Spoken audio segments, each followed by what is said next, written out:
What is up? Welcome to the Being Beautifully Honest podcast and channel. Thanks for being here, being subbed. If you're not, hit the button. And if you're listening on YouTube, hit the like. It's like walking in the room and hitting that light switch. Let's brighten up the place and get into this podversation.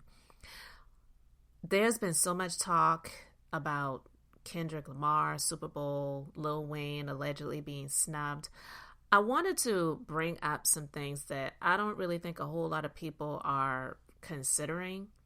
And while a lot of people are taking it personal that he was not chosen, was he ever really, I want to ask this question, a real true consideration just because the Super Bowl is going to be hosted in New Orleans in 2025, just because he's from there? Like if you're really honest, the Super Bowl, it's not like they're going to have an artist perform at the Super Bowl that is from the city that it's in. Was Usher from Las Vegas? Is Beyonce from New Orleans when she performed there and at the Super Bowl when it was hosted there the year that she performed? It's like the Super Bowl when Jennifer Lopez and Shakira performed when it was in Miami. They're both Latina, but, and we know Miami is more so known for being more Hispanic than anything, but they're not from Miami. So all of this hoopla, all of the personal feelings that's gotten involved, people getting pissed off at Jay-Z for not picking, so-called not picking him, and feeling like he snubbed him. Now, I'm coming from a business perspective, okay? I could care less about either one of these artists. I don't get my personal feelings involved with people that are celebrities anyway, and I really find it a bit comical when people do, but I'm not surprised because we live in a society where people idolize celebrities. They are low-key worshiping some of these people, and it's really sad. That's why we have a lot of the BS going on right now in politics, because people have allowed a low-class celebrity to become the president of the United States at one point in time, and now this fool wants to keep power, and he's running for office for the third time. And people worship him and idolize him, and they don't want him to be the president because he is a great president. They want him to be the president because they feel like he is somebody that they are, they're idolizing, and he has that celeb status, and it's sad. But anyway, coming from a business perspective, was he ever really a consideration? Before I get into this, I'm going to play what he had to say because he came out and responded to the news that he was not, quote unquote, picked to be the performer at the Super Bowl next year. First of all, I want to say forgive me for the delay. Just the delay. I want to say I had to get strength. I had to get strength enough to do this without breaking. I must say thank you. I must say thank you to every voice, every opinion, all the care, all the love, and the support out there. Your words turn into arms and held me up when I try to fall back.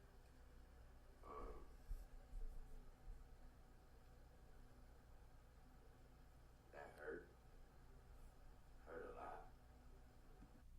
All right, I'm going to pause it for a moment because I don't even know if you can even hear that. Not that he is the best speaker anyway. So I'm going to start that over. First of all, I want to say forgive me for the delay. The delay on, just the delay. I want to say I had to get strength. I had to get strength enough to do this without breaking. I must say thank you. I must say thank you to every voice, every opinion, all the care, all the love, and the support out there. Your words turn into arms and held me up when I try to fall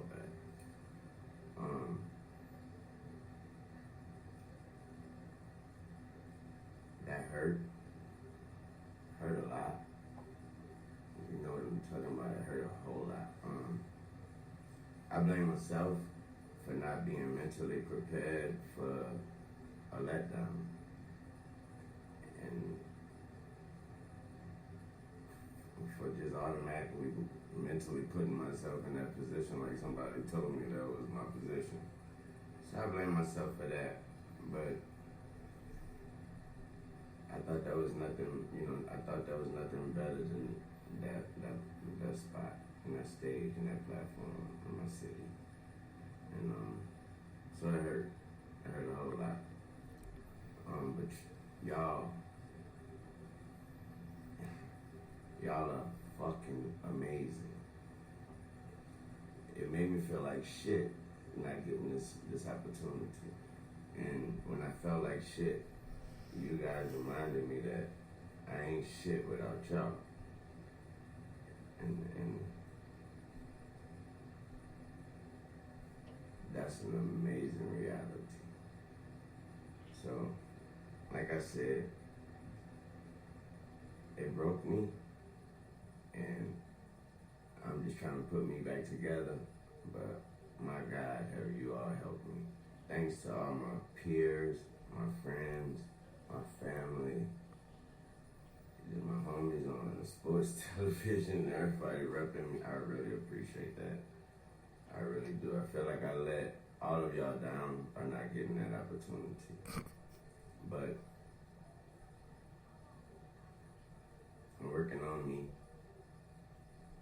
and I'm working. So, thank you. All right, so I'm sure you heard it. I don't really know if you understood all of the words that he was saying, but anyway, I want to share what Business Insider had to say, and I also want to share something that I feel like a lot of people are just not really recognizing and giving a lot of notice to, as to if he was even a consideration.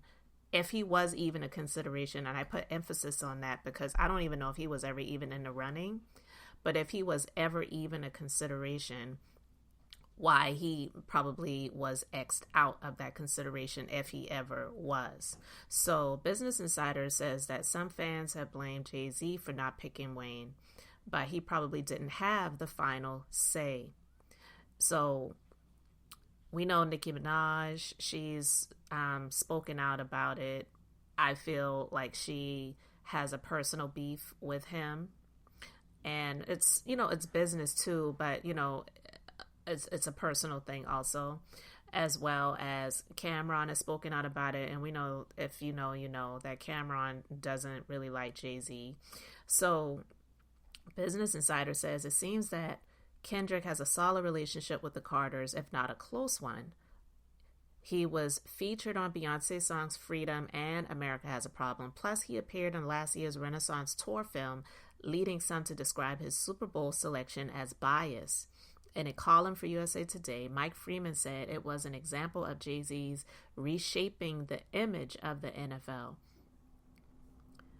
As Business Insider previously reported, Jay-Z has influenced the process of picking halftime performers since he partnered with the NFL in 2019. He also gave Lamar a strong vote of confidence in a statement shared by Roc Nation this week. He said, Kendrick Lamar is a truly once-in-a-generation artist and performer. His deep love for hip-hop and culture informs his artistic vision.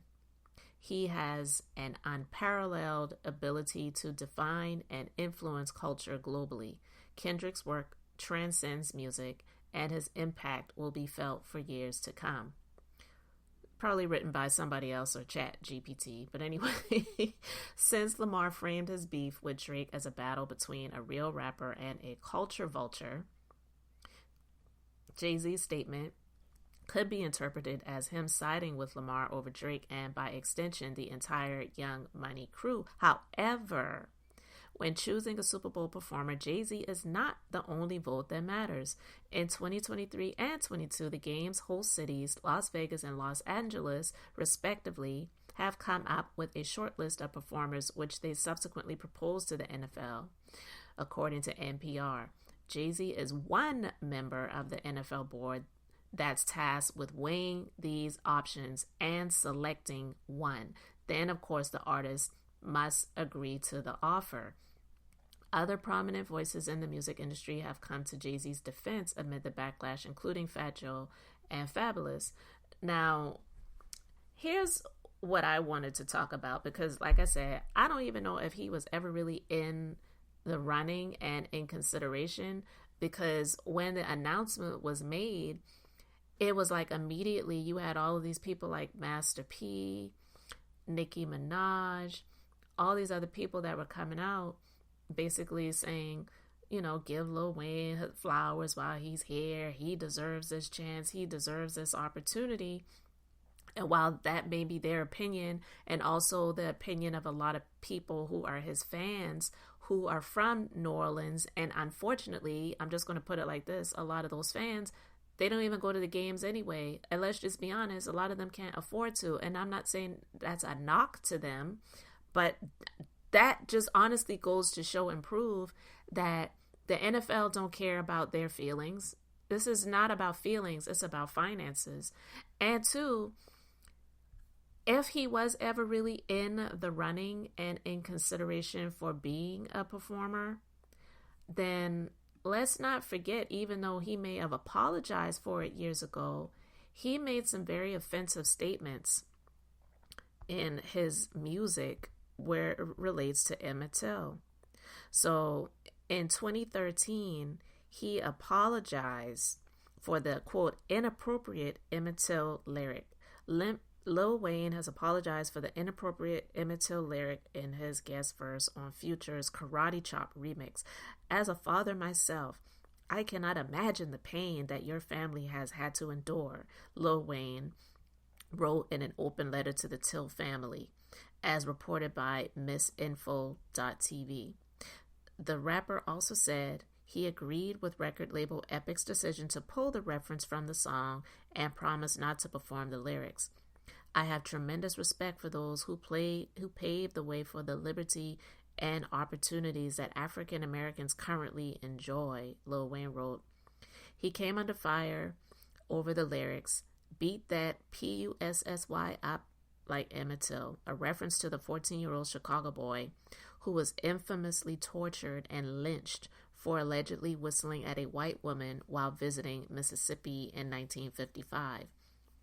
Till's family expressed their unhappiness, and Epic called the song's leak in an unauthorized remix version and removed the lyrics.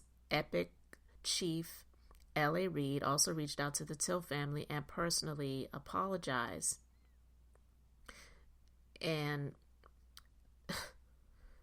the full text of what he wrote to the Till family, I'm not going to read all of it, but he said, as a recording artist, I have always been interested in wordplay. My lyrics often reference people, places, and events in my music, as well as the music that I create or alongside other artists.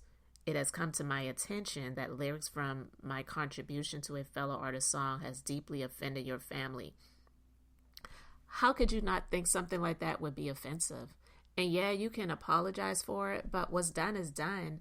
And we know in most recent years, actually very recent, the woman who was responsible for what happened to Emmett Till, she was still alive. I think she might have recently passed away. I can't really remember without pulling up the news article. But when she came out and admitted that she lied, they wanted to, the family of Emmett Till wanted that woman to be prosecuted. And they investigated it, so-called investigated, and they decided that there's nothing to see here. Let's just keep moving forward. And nothing was done to her.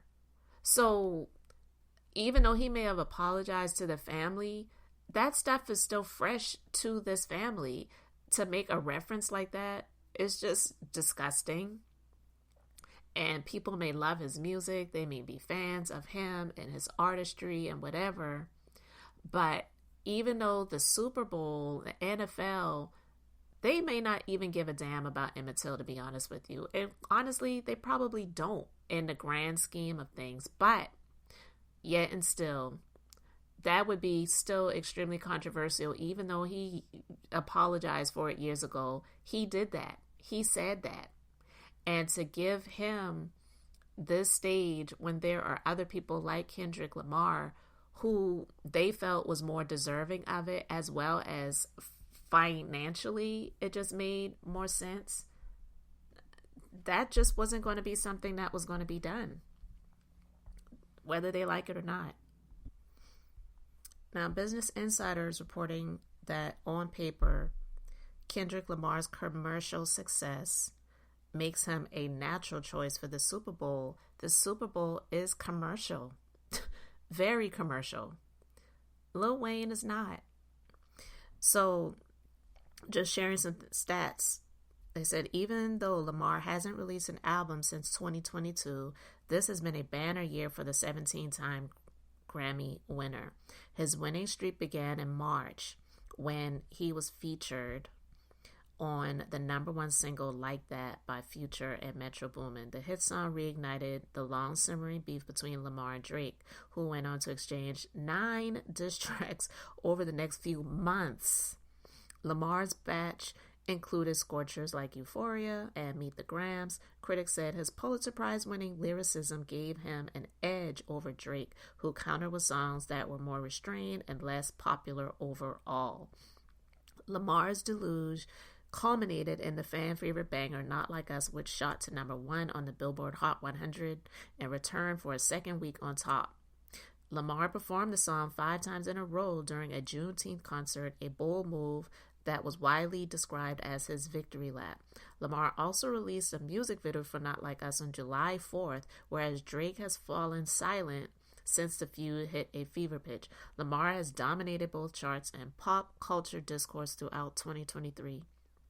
In addition to his long-standing role as a critical darling, precisely the combination of elements that the NFL would want to capitalize on.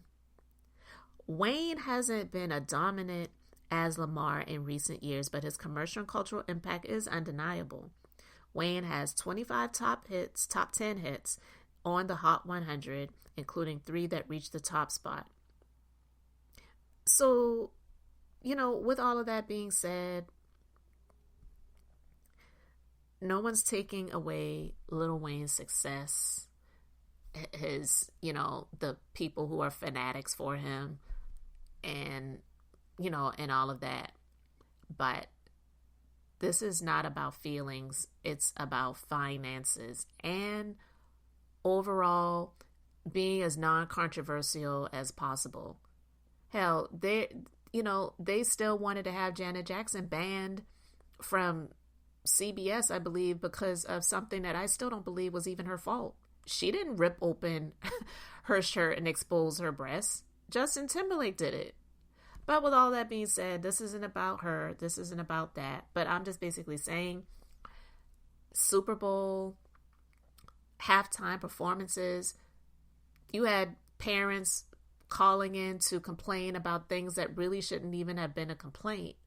So I don't really know how they could have even considered Lil Wayne in light of that controversy alone. Honestly, I'm not saying that he should be blackballed forever, but there are just some things that you just don't get the opportunity to do because of what you've done. There are penalties for choices that we make in life. Now, that's not to say that, like I said before, that's not to say that Kendrick Lamar isn't going to pull him out or whatever, but also, like I said before, ego could be involved, and he may not even want to do that because he would feel slighted, or I should be the headliner. Who are you to ask me to come and join you for a little quick 1 or 2 minutes? I don't know.